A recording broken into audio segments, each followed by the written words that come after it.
घेऊयात आषाढी संदर्भातील काही बातम्यांचा आढावा। पालखी सोहळ्यातील सर्वाधिक उत्सुकतेचा क्षण माऊलीच्या पालखीचे पहिले उभे रिंगण पार पडणार।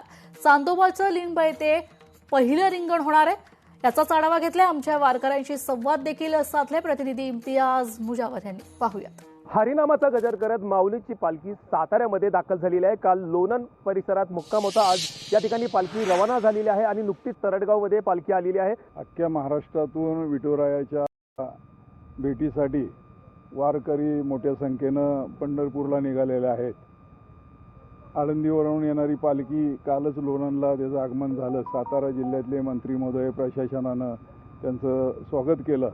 आज आमच्या जावली तालुक्यातले वारकरी आमचे संदीप परमणे महाराज यांच्या नेतृत्वाखाली तरडगाव गावी या आपल्या रथाला भेट देण्यासाठी विठुरायाच्या दर्शनासाठी मोठ्या संख्येनं सर्व भाविक आमच्या तरडगाव या ठिकाणी आलेले आहेत। विठुरायाला आम्ही विनंती करू की पाऊस हा नेहमीप्रमाणे जसा पडतो तसा पुन्हा पाऊस या ठिकाणी येऊ दे आणि आमच्या शेतकऱ्यांची भरभराटी होऊ दे अशी आम्ही विठुरायाला सर्वांच्या वतीनं प्रार्थना करतो। कीच आज आमचे दैवत श्रीमंत छत्रपती शिवेंद्र भोसले, त्याचसोबत आमचे दत्तात्रय महाराज कदंबे ज्यांनी वारकरी संप्रदाय जपला, त्याचसोबत माझे मार्गदर्शक आदरणीय वसंत भाऊ यांच्या प्रेरणेनं गेली 15 वर्ष आम्ही जेवढे लोक येतील आमच्या जावली तालुक्यात भागातून त्या लोकांना जाता येत नाही, माझ्या माई भगिनी यांना आम्ही तिथं नेतो मोफत। तिथं जाऊन त्या दिंडीसोबत आम्ही पायी चालतो। आता आज आम्ही